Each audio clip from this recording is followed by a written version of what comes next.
Before I get the great privilege of introducing to everybody our next governor, I just want to say thank you to everyone for coming out tonight. This is a great full room, and I know that if we can fill a Jefferson-Jackson dinner like this in Burlington County, we can surely fill the voting booths come November to vote for our next governor, Barbara Buono.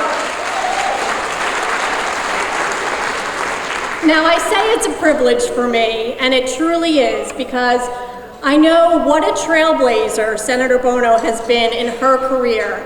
And for a woman like me to be able to look up to someone like her, our first majority leader, just such an extraordinary career of watching out for the people, which is what we as Democrats throughout the state and here in Burlington County are about. Protecting families, protecting the environment, protecting jobs, protecting schools.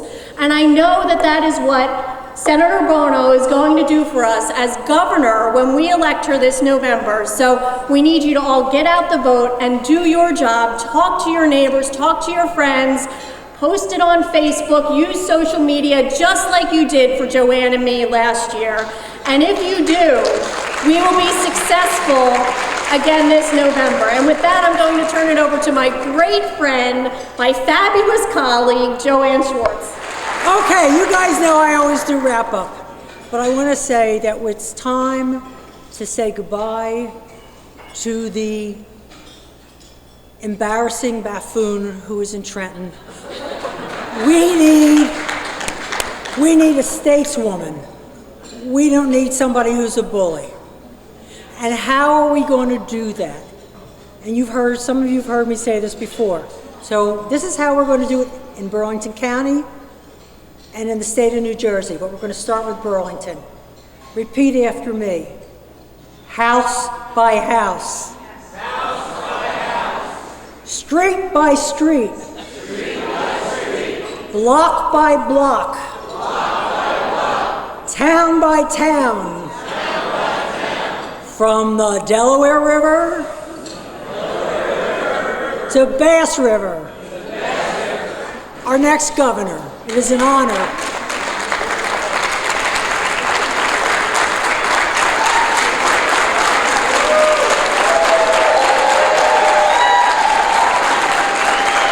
So I'm going to tell you about what's going on in the state of New Jersey, the gubernatorial election. And just a few days ago, Speaker Sheila Oliver gave me the honor of bestowing on me the Shirley Chisholm Award. It's special not simply because she had the guts, the courage, the determination to run for President of the United States of America in 1972. No, Shirley Chisholm was special because she had a vision for the nation, and she cared deeply about the people. She cared deeply about the poor, the disenfranchised, women, minorities across the United States of America. And though I never knew Shirley Chisholm, you see, I grew up during the Vietnam War era. And there's some people clapping back there. Yeah, we were an engaged generation. And I remember, even though my entire generation was at the height of cynicism, and in spite of the fact that we were in turmoil across the seas in a war in Vietnam, and in spite of the fact that we had turmoil at home, racial divide and tumult, somehow Shirley Chisholm convinced me that through politics we could make a difference. You see, Shirley Chisholm called herself a candidate of the people, a champion of the disenfranchised, a voice for the voiceless. In fact, when I read her writing, she explained how she had that courage to run for President of the United States. She said that she ran in the face of insurmountable odds because she refused to accept the status quo. I love that. That motivates me. And I know it motivates you. Now, that was 40 years ago, right? But I think that's what we need today in New Jersey. Don't you? We need that kind of spirit in New Jersey.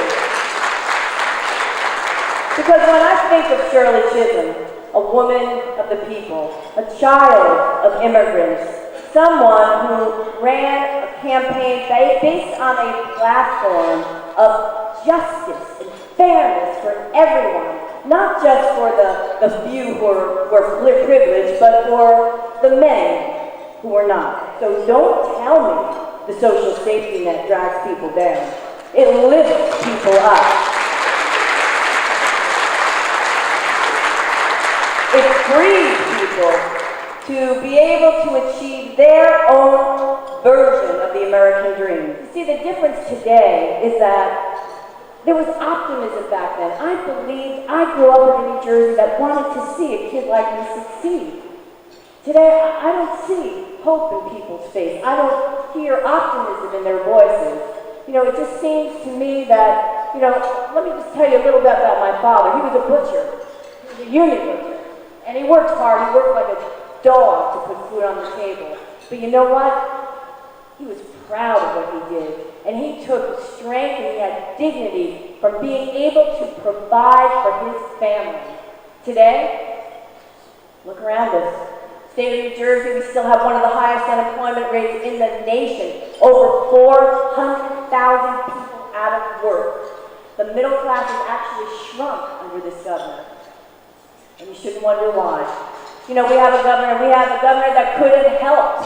He could have signed legislation increasing the minimum wage tied to a cost of living increase, but he vetoed it. He could have restored his cuts that he made to the earned income tax credit that helps lift up the working poor, but he didn't.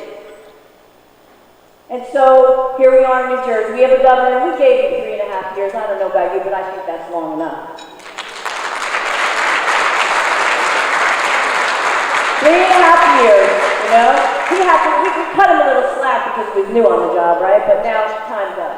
He had 3.5 years to come up with a vision for our economy, and he failed miserably. He had the opportunity in his budget address recently. He said nothing, absolutely nothing, and nothing since. And so as we wait and wait and wait, we see an economy that is still staggering. We have jobs that are being created, but they're lower paid jobs. So we need to do something about it. You know what? I decided I had to stand up for the people of New Jersey. I decided I had to stand up for all those women across the state of New Jersey who have a harder time getting health care because this governor refused tens of millions of federal dollars just to cater to the Republican right. And I decided to run for all of those people who are unemployed or underemployed, up and down the state, who are just sick and tired of hearing of a New Jersey comeback when we see unemployment rate that's sky high, property taxes through the roof, cost of higher education spiraling up. And I decided I needed to run. You know, when people said, "What? You know, it takes courage to run." I said, "Courage? No, this doesn't take courage. Standing at the edge of the fiscal abyss when you have no job and no food and no place to live, that takes courage. This is just passion." I had to do it. People say, "Why are you running? How are you running?" I say, how could I not run?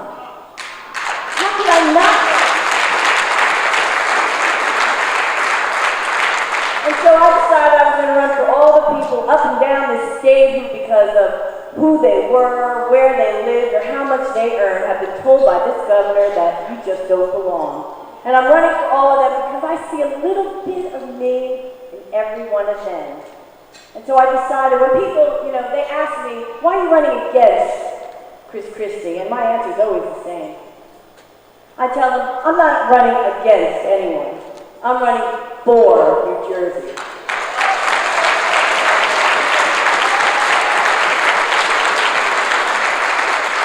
I'm running for all the homeowners who can't stay in their homes and all the people who are working 2, 3 jobs to put food on the table and still their paychecks can't keep up. And I tell them I'm running for all of the students who can't afford college and the seniors who can't stay in their homes, and for the middle class and yes, the working poor. I'm running for all of the people of New Jersey who have been told for this governor for 3.5 years that it's not your turn. to wait. It's not your time. Well, guess what, Burlington County? It is our turn.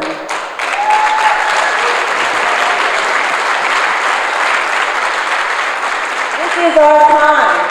And if you stand with me, and if you believe in a New Jersey where equality of opportunity is not a privilege reserved for the few, but a right afforded to everyone, we will win this November and begin to restore hope and promise that is the great state of